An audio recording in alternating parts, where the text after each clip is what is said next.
Okay, let's get started. Um, so, welcome everybody. Thank you for coming. My name is Nelson Schlossbergis. My colleague that's going to be helping and contributing is Lauren Klein. She's with the law firm of Holland and Knight. And Lauren, you want to give a little background about yourself before we get started? Absolutely. Thank you, Nelson. Hi, everyone. So, as Nelson said, my name is Lauren Klein. I'm an attorney with Holland and Knight in the Private Wealth Services Group. I primarily focus on estate and tax planning for international clients. So, we deal with inbound and outbound clients with trusts, business planning, succession planning, pre-immigration planning, and a lot of other related areas. So that's my primary area of practice. I'm located here in now in Fort Lauderdale during quarantine, but typically located in Miami in our Brickell office. Thank you. So we did this webinar about 3 weeks ago. We did it in Portuguese, and it went over very well. And we had people asking for the webinar in English, and so we tried it out, and surprisingly, we have a very good number of people that thought they wanted to hear this in English. So we're very happy with that. I'm going to change the presentation a little bit. I'm going to include Lauren in on some of the topics. And one of the areas that we noticed that people are very interested in is trusts. And trusts are used for a variety of purposes, but one of the main purposes could be asset protection and succession planning. So when we get into the trust, Lauren's going to dive a little bit deeper than we did last time, and we'll talk a little bit more about irrevocable trusts, domestic versus foreign, what powers a seller can have. We can talk about the taxation of how trusts are taxed either to a domestic person or to a foreign person. So I want to make everyone at ease that we can tackle a number of topics, including the tax area. This webinar is about asset protection and estate planning, but your questions are welcome in other areas as well, because we have Lauren and myself that has expertise in a lot of different areas. And feel free, if you want to ask the question in Portuguese as well, that I can translate it and answer it or have Lauren answer it. So let's get started. And let me move the slides.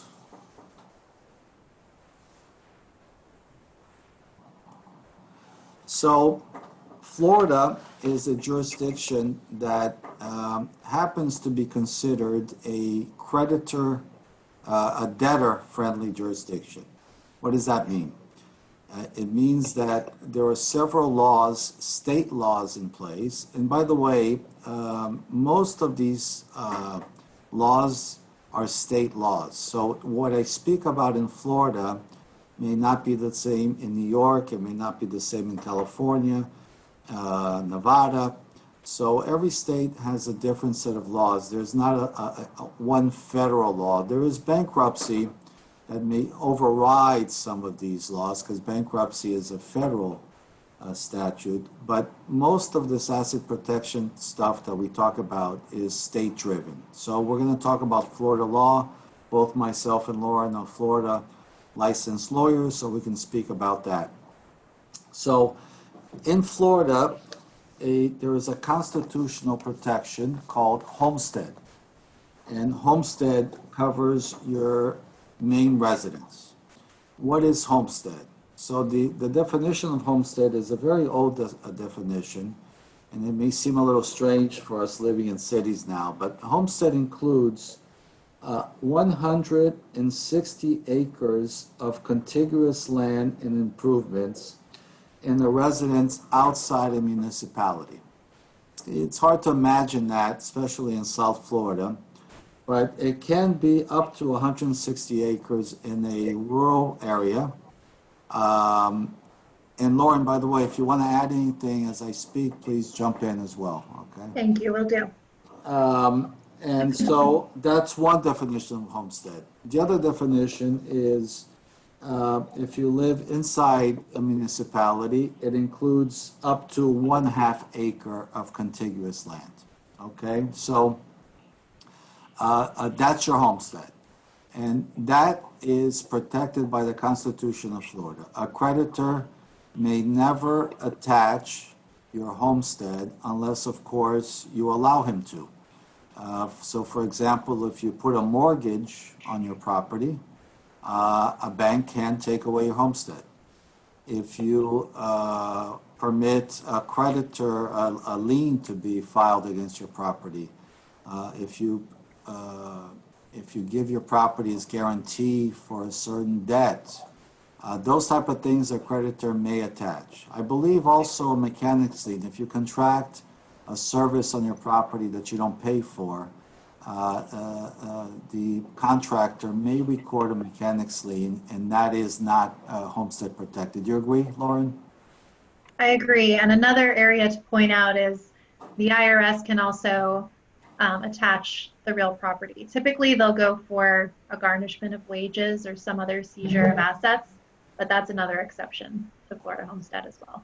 Okay, the IRS, as always, has broad powers, so. Yes.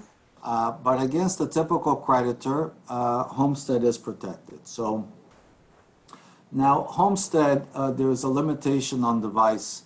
On the last webinar, I spent a lot of time talking about how in Brazil,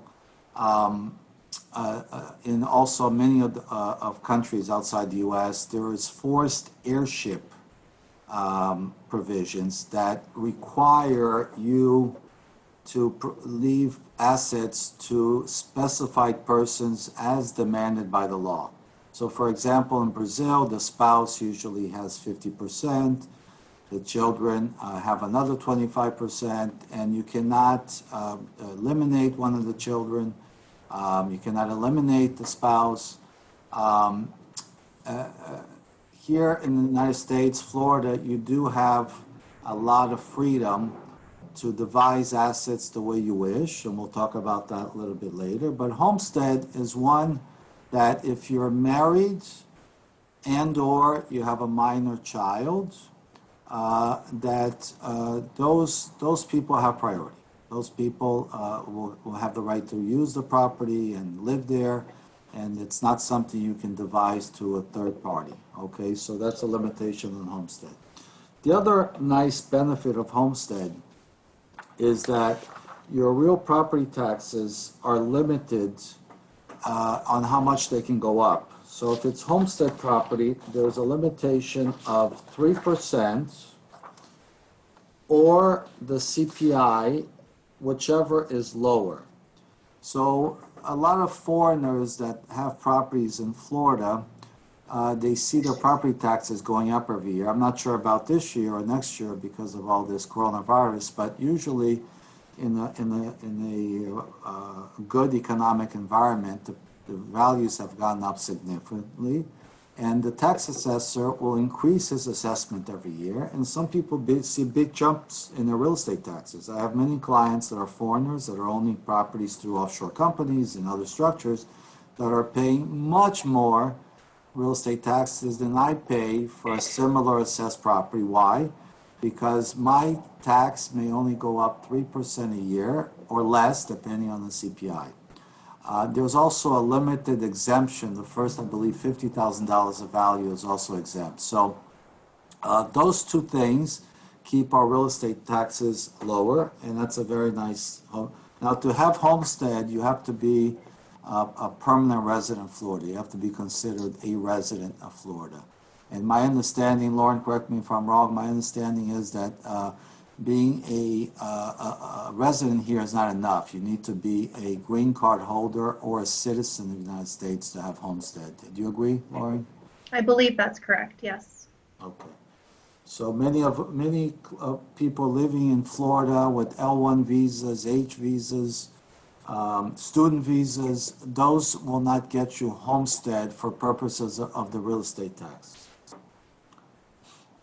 One thing to point out before we move on, going back to the limitations on devise, something important to note is, if, for example, if you have a spouse and you're limited on what you can devise in regard to your primary residence, that spouse, provided they're an adult and they're not disabled, they can waive those limitations on devise. So it's similar to a prenup where you'd have to do a financial measure, but you could have the spouse or other adult, perhaps a child, waive those limitations. Yeah, and that's important. And I spent a lot of time on that in the last presentation because the in Florida, and the next area is called elective share. So in Florida, if you don't leave anything for your wife, the spouse, and I've mentioned wives, I apologize for that. It could be husbands, it could be the other way around. But the spouse that survives has what's called an elective share. And this elective share is something guaranteed by statute. So if the spouse doesn't like what you left her or him in the will, they can elect 30% of all the assets. And that means all the assets. And that's a broad category. It could be stuff that was held in trust and so forth. But the point being that there's a minimum of 30% that the spouse is entitled to get. And as Lauren said, this is waivable by a prenup or postnup agreement. That is not the case, in my understanding, in jurisdictions like Brazil, where the spouse cannot give away those rights. Now, in order to waive those, the rules are very strict in Florida that the prenup or postnup, a postnup is a post-marriage agreement, has to have certain requirements, one of which being that each spouse has to make a full disclosure of his or her assets through an affidavit, a sworn statement, and so that the other spouse, when they're waiving their rights, they know exactly what they're waiving them to. What are they giving away by giving up their elective share, by giving up alimony maybe, by giving, I don't think you can waive child support, but things related to the spouse are waivable. So, and just before I move on, as an aside, I mentioned this in the last seminar, a lot of clients move here from different countries and they become residents of Florida, and they assume that whatever prenup they had done in the home country will be enforced in Florida in case they get divorced here. And that's not necessarily the case. We've had legal opinions from domestic lawyers stating that if the prenup signed in a foreign country does not conform with the requirements of Florida law, that the Florida judge is not obligated to follow that agreement. And most people do not give full disclosure of assets before signing prenup. So chances are the prenup you had done before you moved here will not be enforced here, and that the wife will be entitled to all the statutory rights that are granted spouses in the state of Florida. There's some exempt properties. There's smaller items. There's some personal furnishings that are covered by Florida law in case people die. Some of the cars are covered. Some of the wages are covered. Minor things, but there are some statutory things that are also exempt in the state of Florida. Okay, now we get into qualified pensions and profit sharing plans. So it's very common here in the United States to set aside monies for retirement. And the reasons for that are mainly for tax reasons. Whatever you set aside now, you don't have to pay tax on it now. It's a deduction in your company. It's not taxable to you until eventually you remove the monies from the pension plans. That's the tax benefit of it. The beauty of it from a creditor asset protection standpoint is that all the funds under the qualified pension and profit sharing plans are creditor exempt. Creditor exempt. So Another very powerful reason, and I believe, Lauren, that includes IRAs, correct? I believe so. I believe So, so. It's not an area that I'm an expert in, but I think that's right. yeah. Life insurance. Life insurance has many benefits in the United States, and I think the insurance lobby has been very successful in passing legislation that really supports the industry and encourages people to use insurance. So one of the reasons why you use insurance is to pay the estate tax and so forth. The benefit of the life insurance is that whatever you have, the benefits, the proceeds on death are going to be asset creditor exempt, so creditor cannot attach those proceeds. Creditors of the deceased cannot attach those proceeds, and the cash value of the life insurance policy also is not touchable by a creditor. So for those of you that have permanent life insurance, not term life, but the other type of insurance where assets accumulate under the policy, all those assets are going to be creditor exempt. The creditors cannot attach those assets. So those assets can grow tax-free. They can go to your family upon your death under certain conditions tax-free, and a creditor cannot attach those. So that's an important tool to be used. Do you use much, Lauren, in planning of life insurance? We do from time to time. Sometimes when we're dealing with a potential large estate tax exposure, we will use it. But frankly, a lot of our planning focuses more on the trust planning and the formation of entities to eliminate estate tax. But life insurance does certainly come up from time to time in our planning. It's just not necessarily, since I focus so much on international, it's not as big of a piece of my practice as it is as perhaps a domestic estate planner. But it's certainly a piece, and it comes up all the time. Good, good.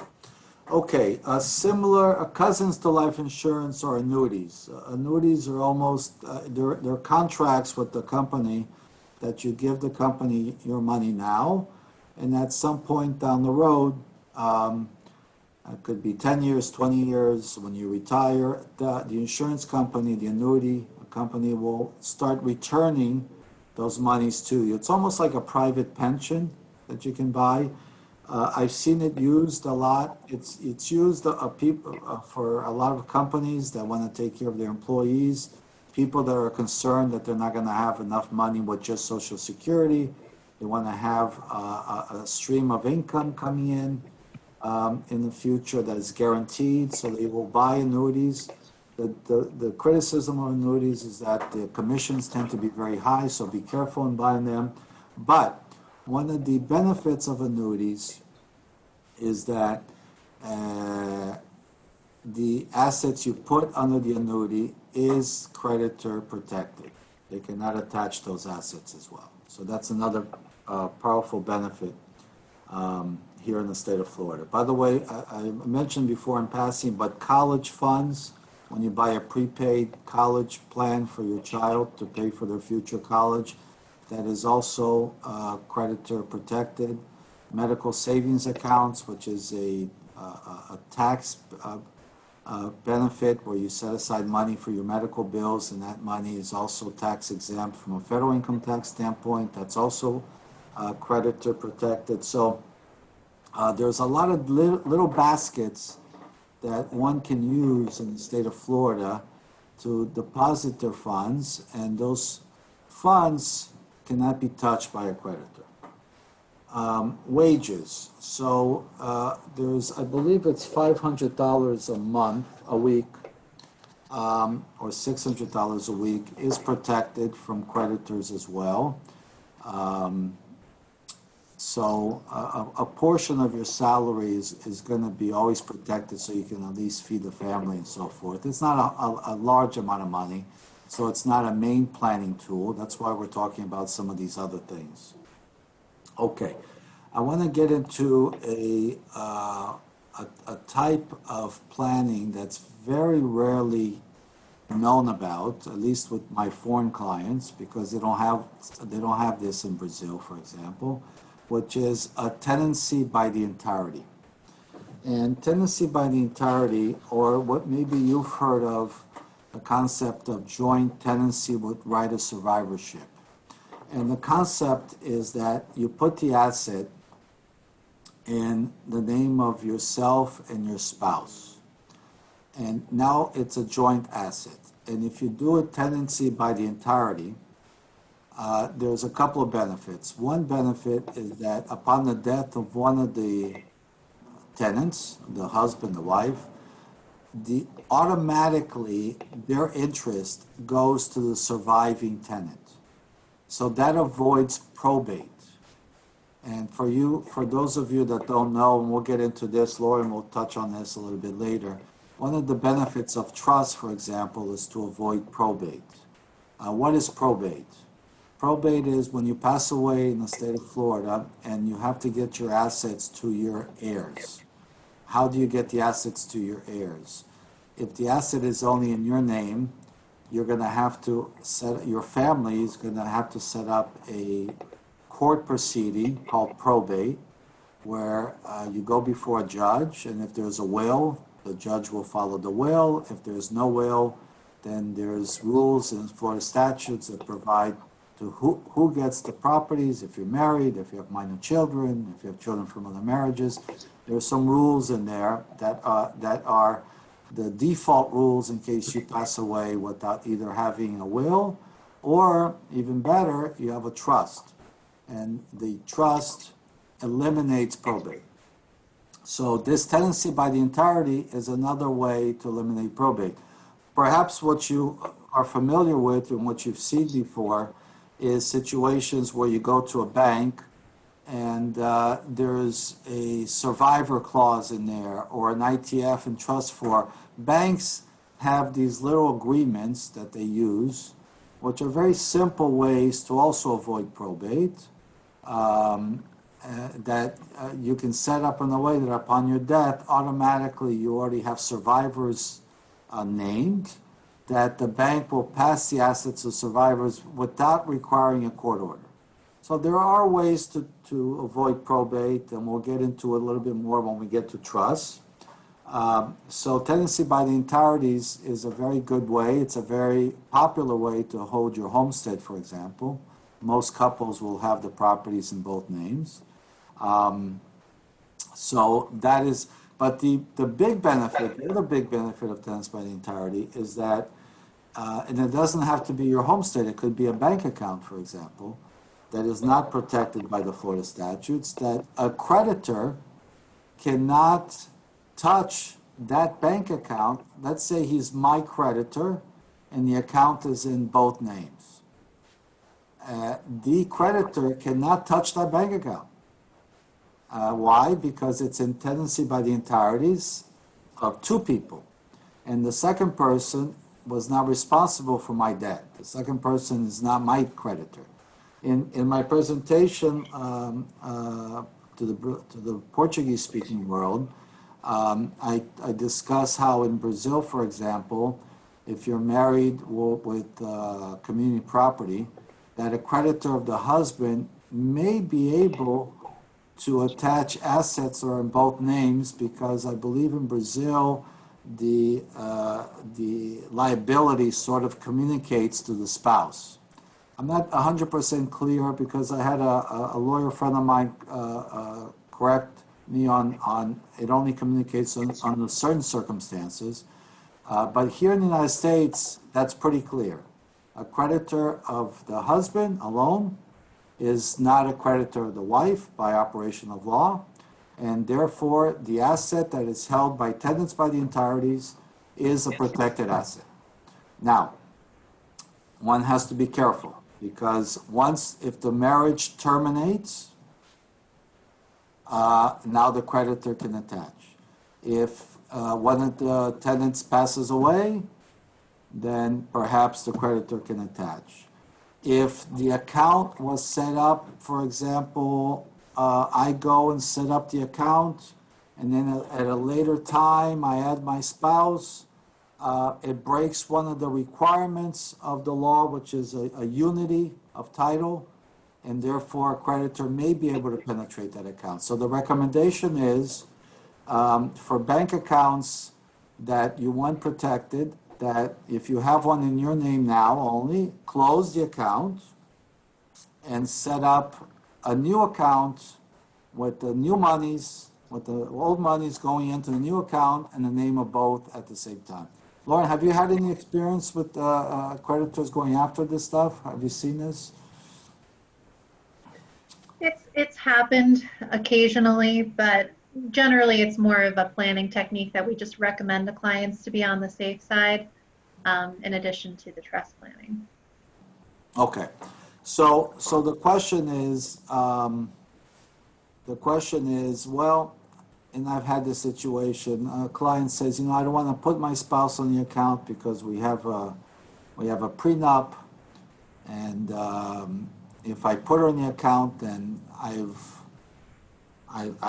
sort of violated the prenup because now I've made an asset that was only mine. I gifted the asset to my spouse, and so there's that tug between protecting assets, but at the same time, if you're not comfortable putting the asset in your spouse's name, then the tenancy by the entireties is not a great technique. Okay? And so that is, again, another planning tool, another basket to consider putting assets, but it doesn't have a lot of flexibility, and it may, for example, you have children that you want to add on, but you can't because this is for husbands and wives. The husband and wife has to have a similar equal interest. You can't do it 90-10. So it's not the most flexible tool there is, but it is an important tool for certain people. Disability income. So a lot of people have disability income insurance policies, just like the annuities, just like the life insurance and the college savings accounts. That's also creditor protected. Now, we're going to get into an area of irrevocable trust and revocable trust. And I want to bring Lauren in more into this area. Lauren, maybe you can give an explanation first of what a trust is, why would someone want to use a trust, and the difference between a revocable and an irrevocable trust. Absolutely. So a trust, put very simply, is basically a separate asset or entity that holds title to assets for the benefit of the beneficiaries of the trust. So it's distinguishable from, say, a corporation or an LLC. You have the trust formed by the grantor or the settlor. It's held for the benefit of the trust's beneficiaries. And then you'll have a trustee who basically holds the legal title to the property and is a fiduciary for the benefit of the beneficiaries. So that's what a trust is in a nutshell. There are many benefits to trusts, and I'll touch on some of the main ones. Nelson and I were joking yesterday that to talk about the trusts in depth would probably take at least 2 hours. So I'm going to give very high level information. And if there's any questions, feel free to either ask throughout the presentation or go ahead and ask at the end. Some of the main benefits of trust planning, as Nelson mentioned earlier, if you title the assets properly in the name of the trust, you can avoid or at least mitigate probate on your estate. There's the asset protection benefits of the trust, which are huge. And we've touched a lot on creditors during this presentation. And so that's obviously one of the main benefits of creating a trust is asset protection. But a lot of times when we talk about asset protection, we think of a typical creditor. You owe a debt and they want to attach the assets. But when we're doing trust planning, we also like to think about who else would be a creditor. So for example, if you have children, their current or future spouses could be considered a creditor. So when you're doing this trust planning, you're not only protecting assets from typical creditors, but also, current or future spouses, which is a really huge part of planning. There's estate tax benefits if you're putting together an irrevocable trust and the planning is done properly, which is huge. It depends on, of course, whether you're looking at it for a domestic or an international client.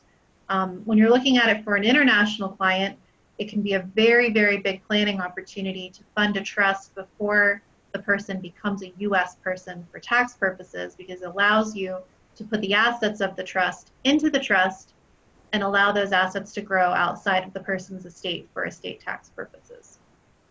And generally, they can fund the trust with little to no gift tax, depending on where the assets are held before they're put into the trust. So those are some of the main benefits of the trust. The next issue that Nelson asked me to speak about was the difference between a revocable trust and an irrevocable trust. So a revocable trust essentially means that the grantor has the power to remove or revert the assets of the trust back to his or her own name. So when you have this power, looking at it from the domestic context, that will allow for protection from creditors of your beneficiaries and will allow for the avoidance of probate, but generally will not allow for estate tax planning. So typically this is what we call the basic estate planning documents when we put together a standard revocable trust. It's important to have within your estate planning arsenal, but it won't prevent the application of estate tax typically, especially when we're looking at it from a domestic perspective. Irrevocable trust, in contrast, is a trust that the grantor cannot pull the assets out, cannot have usually the ability to direct the income back to himself or herself. So these trusts are much more used much more frequently in the context of A, asset protection from the beginning, and B, estate tax protection. So those are the general overview of the rules, and I think maybe it's best if we quickly touch on the asset protection aspects, then some of the estate tax aspects, and I can explain some of the main planning, especially when we're talking about, international tax planning. And if there's any questions as we go through, feel free to ask, because I'm trying to cram a lot of information into a short amount of time that we have here together. So, asset protection trusts can be used in both domestic and international estate planning, as I said. So typically it's going to be an irrevocable trust. It's called a self-settled trust. So typically the grantor is settling the trust, and he or she can be a beneficiary of the trust if the trust is set up in a proper asset protection jurisdiction and the trust is properly formed and put together and it has the right language within the trust. So some of the most popular jurisdictions for asset protection are Nevada, Delaware, Alaska. Those are some of the most common ones. South Dakota, that we work with on a regular basis. And everyone kind of has their favorite flavor of asset protection state, but a lot of the states that provide this benefit are fairly similar. Some of them have some different rules. But a lot of the times it's, where you form a relationship with the trust company that you're going to be working with and things like that. But it's important that if you're going to form one of these asset protection trusts, that you do form it in one of these asset protection states, because a lot of these states have put together very specific trust laws that are very beneficial to trust planning within that state. So much like in Florida, we have very beneficial creditor protection with homestead and exempt property and all of the things that Nelson has gone through. But we don't have asset protection from a trust standpoint, from a true asset protection standpoint, like, say, Delaware. So that state specifically has crafted their legislation to make it beneficial from an asset protection standpoint. So provided this asset protection trust is properly structured, then the trusts are generally protected from creditors. Now, if you're thinking just creditors in the sense of a spouse of a child in the future, as I mentioned earlier, Florida would work as a jurisdiction. But if you're thinking more traditional creditor, then you have to go outside of Florida to gain that benefit. And when we do this type of trust, we're not only thinking of asset protection, but we're also generally thinking of estate tax planning. And then one of the other main benefits that maybe I didn't mention is just, the distribution of assets pursuant to your wishes or the wishes of the grantor of the trust. So as Nelson was saying, in Florida, we do have elective share and those sorts of things, as far as a certain percentage of the estate must go to a spouse. But unlike many foreign jurisdictions that have forced heirship, other than those rules, which can be waived prior to or even in a postnup, unlike forced heirship, other than those rules, you can distribute your assets as you see fit. So that's another benefit of a trust as well. Nelson, feel free to jump in if you have any questions or comments, or if you want me to go in a certain direction with this. I wanted to ask you a couple things. I have a bunch of questions on trust, but I wanna finish a couple things and then circle back to it. But one thing that came to my mind was, who can be a trustee in Florida? Because I get this question a lot. Can the client be the trustee? Do they have to have a licensed trustee? Does it have to be a bank? What are the options? So in Florida, you do not have to have a corporate trustee, a bank, or a trust company. A lot of the times we have the grantor or the settlor serving as the trustee of their own trust. One thing to bear in mind when you are serving as the trustee of your own trust, or even down the road, if you become disabled or you die, that your children or your surviving spouse becomes the trustee, is there has to be, especially when we're in the domestic context, there has to be what's known as an ascertainable standard within the trust to avoid causing the assets to be included in either your estate as the grantor or the surviving spouse in the future. So you'll see this a lot in almost every trust. So an ascertainable standard effectively says that I, as the grantor and trustee, can make distributions to myself. And again, we're not talking estate, we're talking estate tax, but we're not talking irrevocable trust. This can be any trust right now. So I can make distributions to myself, but they have to be limited to an ascertainable standard: health, education, maintenance, and support. So that is, we're not talking asset protection. This is just estate tax. That is something that you want to bear in mind if you want to serve as a trustee. You're going to be limited to the amount and the types of distributions that you can make to yourself. But what we usually do in a trust is then we then say, if you want to be able to make distributions to yourself in excess of this ascertainable standard, we say HEMS for short as an acronym, then you have an independent trustee that's already served, or you can appoint, or someone else can appoint, an independent trustee in the future to make any distributions beyond health, education, maintenance, and support, and that provides estate tax protection.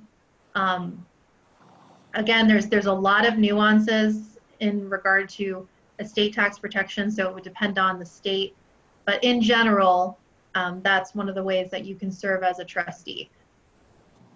So it again depends, revocable versus irrevocable, but in general, the answer is yes, you can serve as a trustee of your own trust. Of course, if you were working with me, I would review your specific plan to make sure it works from all of the aspects that we're talking about. But yes, we have our clients serve as trustee of their trust in a lot of scenarios, especially when we're talking irrevocable trust that is mainly for avoidance, probate, and an orderly distribution of assets.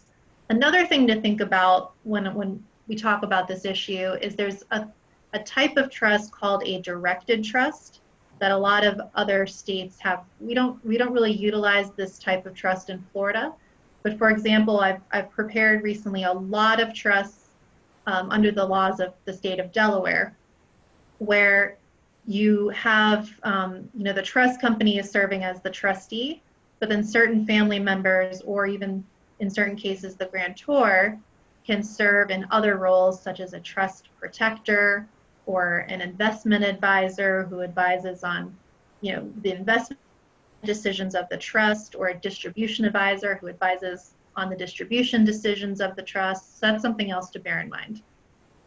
Okay, I'm gonna move on, and then we'll circle back to the trust. I wanted to add two things regarding this trust thing. One is the reason why irrevocable is an important word is that creditors can only go after assets that belong to you.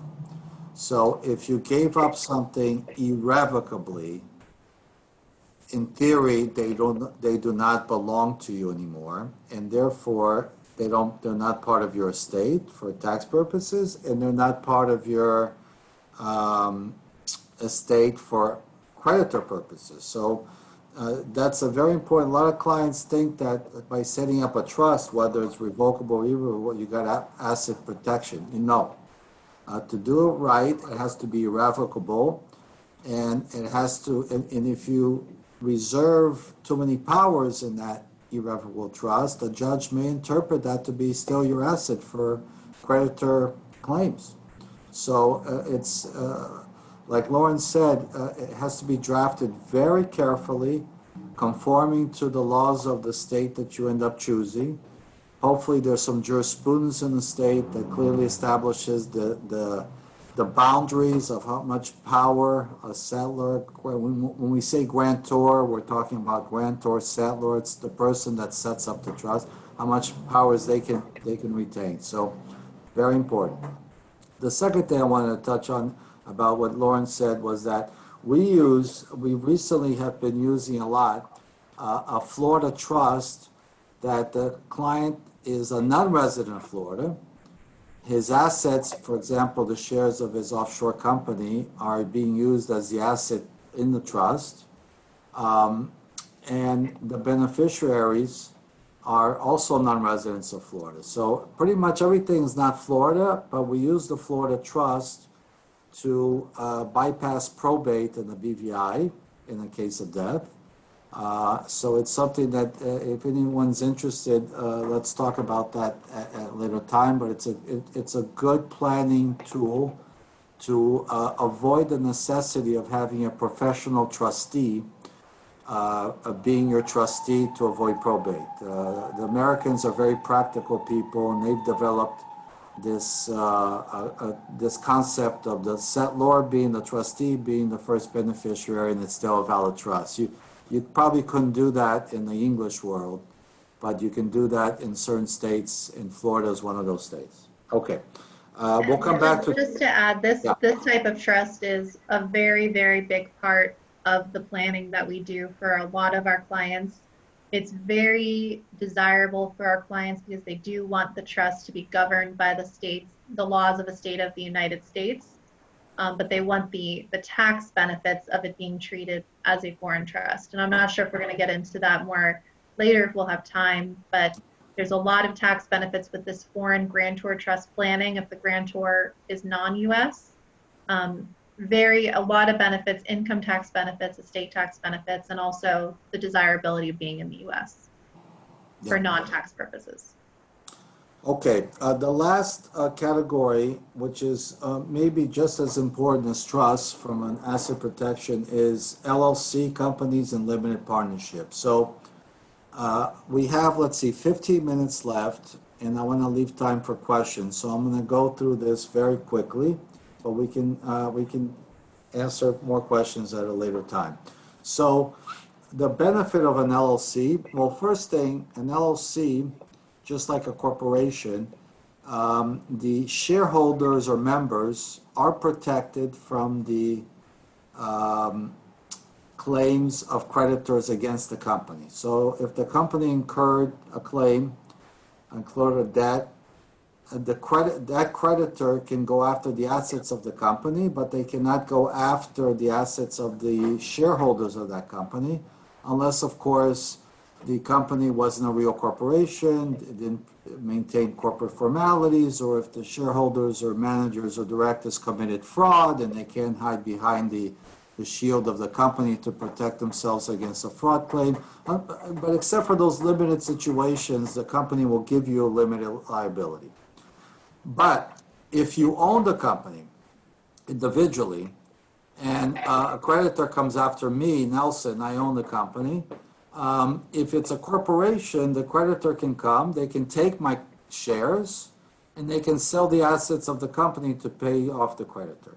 Whereas for an LLC, there is a charging lien remedy for creditors, which means that they cannot take my shares, they can't vote the shares of the company, they can't ask for accounting of the company, they can't ask for a sale of assets or force a sale of assets, they have to wait.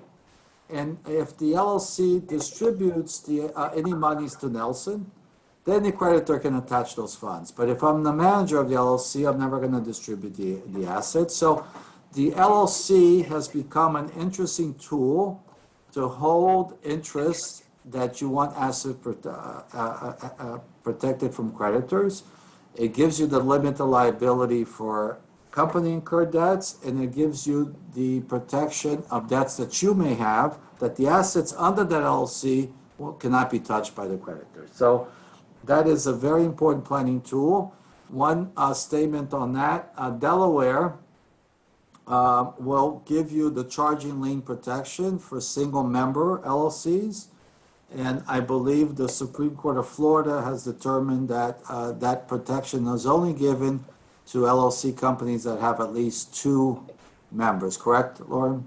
That is correct, yes, in Florida. In Florida. So, okay.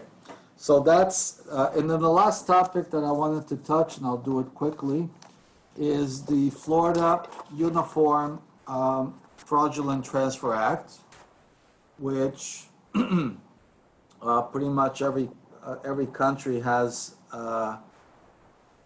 these restrictions. So let's say that you have a creditor on your back and you decide to transfer the assets right away. You want to transfer them to a spouse, to a child, to a friend, and you think, wow, now it's not my asset anymore. The creditor will be frustrated. Not true. The Act provides that if the transfer's intent was to hinder, delay, or defraud a creditor, then the transfer may be voided by a judge. What does a judge consider in determining that? Whether the debtor retained any control of the asset, whether he gave it to a spouse or a child or someone in the family, whether the transfer was disclosed or concealed, were there creditors at the time of the transfer, how close were the creditors, was there any consideration given? In other words, did you get anything back? After the transfer, did you become insolvent, or do you still have other assets that the creditors can go after? So it's a subjective thing. It depends on the facts and circumstances. So any kind of planning for asset protection has to be done way ahead of when there are creditors on your back. The more time that lapses between the time you did the transfer and the time that there's a judgment against you, the stronger the planning will be, and the argument of fraudulent transfers gets thrown out the window. So that's our prepared presentation. I want to jump to questions now. And first question, Lauren, I'll give this one to you. Can you have more than one homestead in the United States, for example, in different states, different cities?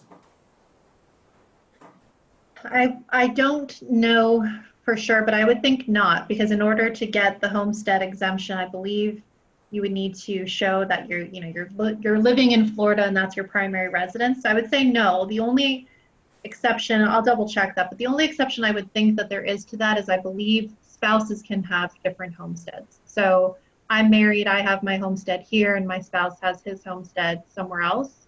Then that would be possible. Don't think that you can have, and someone could correct me if I'm wrong, or we can look into this, but I don't think you can have multiple homesteads throughout the United States. And a lot of other states don't have the strong homestead protection that we have, luckily, here in Florida. I agree with your answer, by the way. Okay, in a Florida prenup agreement, you mentioned that assets must be declared to judge. Do liabilities also need to be declared, as well as loan, mortgages, judgments? Okay, first, you don't declare the assets to a judge. You're doing an affidavit and you're showing them to your spouse. And yes, it's a balance sheet, financial statement, so you do include liabilities as well, assets and liabilities, net worth, and full disclosure. Okay, Lauren, question for you. Is there a dollar threshold in terms of total assets that determines if it makes sense to have a trust, revocable or irrevocable? If client has net worth of $1 million, is that a good litmus test to determine if it makes sense to have such a trust?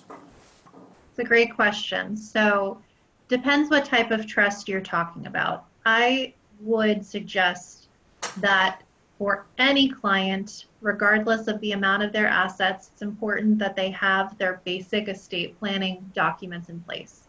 So that includes their will, their revocable trust, and their advanced directives, which are like healthcare and power of attorney.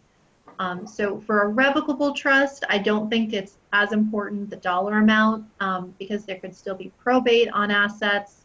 There could be issues with how you want to distribute it. If you don't say how you want to distribute it, either in a trust or a will, the state decides it for you. So I think that, yes, everyone should have a revocable trust. Now, if we're talking irrevocable trust and we're getting into more of the estate tax planning, and that sort of thing. If you're a United States resident or citizen, then you can give away or have at your death up to $11 million adjusted by inflation. So I think it's 11.58 right now that you can give away in your life or die with without a state tax. That will go back down to what it was before the Tax Cuts and Jobs Act, so 5 million plus inflation at the end of 2025. Now, if you're a non-US person, you can only hold at your death $60,000 of assets. So a much, much, much lower number. So if you're a non-US person and you have US situs assets that are subject to estate tax, then the dollar amount becomes much less important. And it becomes important to protect those assets from estate tax if you have assets in the United States, such as real property or stocks of a US company, which is very common. So I hope that answers the question. I know that was kind of a long roundabout, but it depends on the facts and circumstances. But I would say if it's just a revocable trust that you're going to recommend, absolutely put that in place for them. But a ballpark, just to give the audience a feel for it.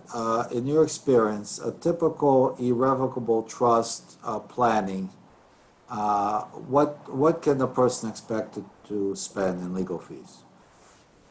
It's really hard to say because it depends on the complexity of the trust, if they want very specific terms. I would say, at least in my practice, 5,000 at the very lowest for an irrevocable trust, but generally it can go higher than that depending on the facts and circumstances. But anywhere between 5,000 all the way up to 50,000 plus, just depending on the specific client matter. Yeah. It's hard to put a number on it without knowing the facts. A good question here. What happens if an irrevocable trust settlor changes his mind 10 years later and wants everything back? The creditor's gone away, or he's gotten married with new family, new kids, and he wants to redo everything. Well, it depends. Let's think about this. So if you have a trust that's irrevocable, that generally means you can't amend it, you can't take anything back. There are certain methods by which an irrevocable trust can be changed. For example, there's what's known as decamping, where if the trustee has certain powers, he, she, or it can move the assets of that trust to another trust. There's also certain amendment powers that the trust may have, either under state law or pursuant to the trust terms themselves.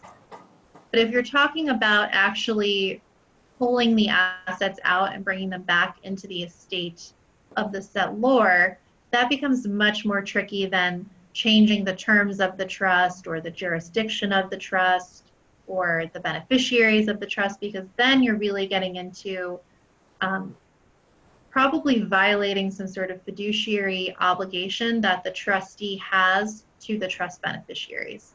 So let's say you set up this trust, you have it for the benefit of your spouse and your children. Whoever is the trustee, even if it's yourself, you now owe a fiduciary obligation to those beneficiaries.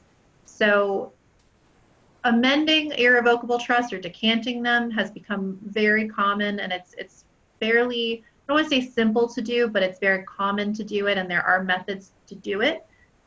But typically, you're not going to be pulling the assets back out of the trust to yourself as the grantor. And again, even if you're not worried about creditors anymore, depending on how much those assets have grown, especially outside of your estate and how long they've been in there, 10 years is a long time, you're probably going to create some sort of estate tax exposure as well. So Possible income tax exposure as well. well, depending on how the trust is treated, it could be a grantor trust. You could still be the person who's taxable, but yeah, it could create tax issues as well. So I would, there would have to be very specific facts that would allow for that to happen, but that would be very difficult to accomplish. Okay. Next question. Could you go over again about how the foreign grantor trust works? Did I understand correctly that the grantor may be the trustee and the beneficiary at the same time? Can you confirm how that it works in Florida? Yes, we can confirm that that works in Florida. Yes, the grantor may be the trustee and beneficiary at the same time. And the only issue in Florida is that there's a statute in Florida that says that a Florida trust must have a minimum contact in the state of Florida. And it doesn't say what minimum contact it does. So if the settlor is a Florida person, that could be okay. If the trustee is a Florida person, that could work. If the beneficiary or if the property under the... So what we came up with, and actually I had this idea with your colleague, Lauren Chris, in your office, that why doesn't the trust, the Florida trust, open a small bank account in Florida, and now you got that connection in Florida that the statute refers to. Yeah, it's a very easy, unlike some other states in the US, it's very easy to have contacts with Florida and create a trust here. One thing to clarify, and maybe even clarify what I said before, sorry, my husband just got home, is that if the grantor is going to be the trustee and a beneficiary of the trust, and it's going to be in Florida, if we're talking a foreign grantor trust and we have an estate tax blocker underneath, then we don't have an issue. But you wouldn't want them to be the trustee and the beneficiary if there's US situs assets under the grantor trust and it's revocable, because then you could create an estate tax issue. So just to clarify now and also what I said before, if you're going to be trustee and beneficiary, you have to have another protection for estate tax. Yes, that's an important thing. So a lot of people think that by setting up the trust alone, you avoid the estate tax. No, that's not how it works. So if you're a foreigner and you have U.S. situs assets, for example, real estate, unless you have a blocker there, like an offshore company in there somewhere under the over the LLC, if you have the real estate directly in this foreign grantor trust and you pass away, you're going to be fully taxable from an estate tax angle, and you're only going to get a $60,000 credit. So this type of foreign grantor trust is a great tool for organizing succession. It's a different issue for estate planning. Yeah, there may be a way to still have the trust be the estate tax blocker. You would have to form the trust in an asset protection jurisdiction, and you'd have to limit the distributions that would be made to the grantor as a beneficiary. So it's possible to have the trust serve as the estate tax blocker for those US assets like a Miami condo. But if you're using a Florida trust, then you would have to have a foreign corporation, or sometimes people use foreign partnerships, but that's a discussion for another day. Usually the foreign corporation, you would need that in place to mitigate and block those estate tax issues. Absolutely. Okay, we're out of time, but we have a few more questions, so we'll go over 5 minutes if people don't mind. Is a will issued in another country valid in Florida? You want to take that, or you want me to do it, Lauren? I mean, we can both comment on it. The answer is it depends. It depends on what type of assets it's talking about, whether you also have a Florida will in place, there could be a choice of law issue. I know that that comes up from time to time. There can be litigation on that, but generally what I would recommend to a client if they have a will in a foreign jurisdiction and they have Florida assets is that they also create a Florida will to make sure that they're properly covered under both jurisdictions. Yeah, what I usually recommend my clients is do a will that conforms to the law of where the asset is. So if Yep. you have a property in Brazil, use a Brazilian will to cover that property. Use the Florida will for assets in Florida. Maybe in the United States because the will laws are fairly similar throughout the states, but definitely don't rely on a Brazilian will to take care of your Florida property. That would not be a good idea. All right.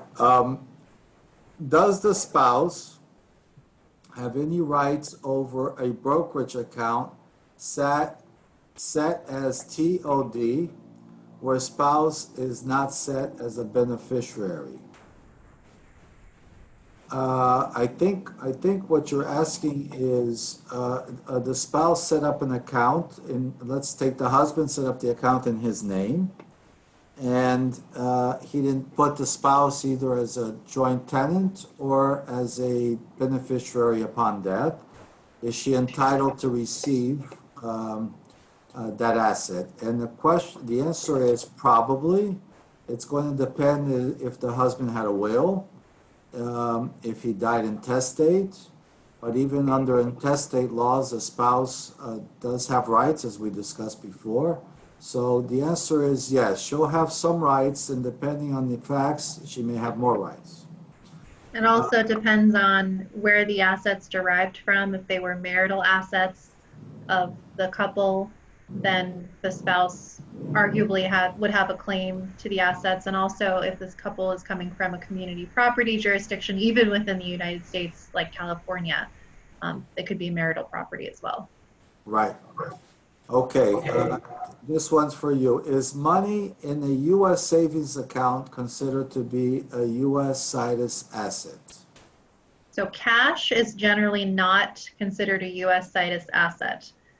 If you're getting into more of the brokerage account world, as I said before, stock in a U.S. corporation is a U.S. situs asset unless it's held in a blocker. But if it's just that would not be subject to U.S. estate tax, and you'd have the $60,000 exemption as well to protect you.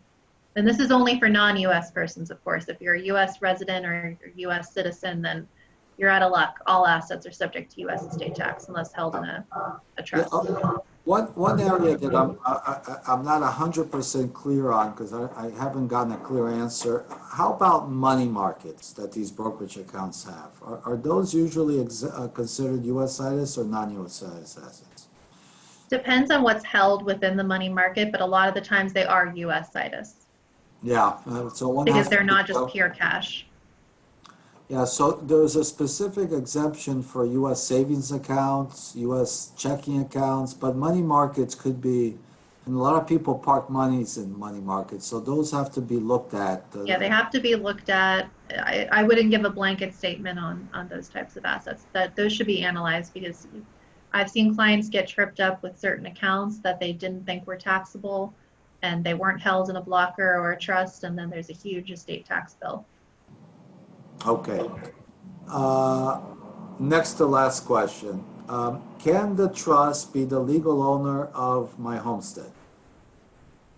Yes. Yeah, a trust can be a legal owner of a homestead. Typically, if we're dealing with a married couple, I would not recommend that the couple holds the homestead in trust because it can cause some issues. And if you're holding the property tenants by the right of by entireties, then you don't have to worry about probate because it will pass to the surviving spouse by operation of law. So if you're married, you're living in Florida, you have a Florida homestead, I would keep it in your individual names generally. But if the surviving spouse dies or we're dealing with a single client, we do put the homestead in their revocable trust a good amount of the time. And also in our irrevocable trust, we put language in the trust that if a beneficiary buys a house with the trust buys a house for a beneficiary, that they can make an estate homestead election as well. So again, specific to the issue, but yes, it's possible.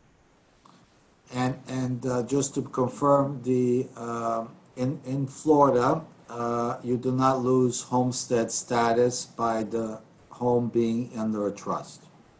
Generally not. There have been some issues in the past, which is why if we have a couple that's married, the benefits of putting it in the trust generally don't outweigh the homestead risks. But if it's a single person, we would generally find that putting it in the trust is more beneficial than not.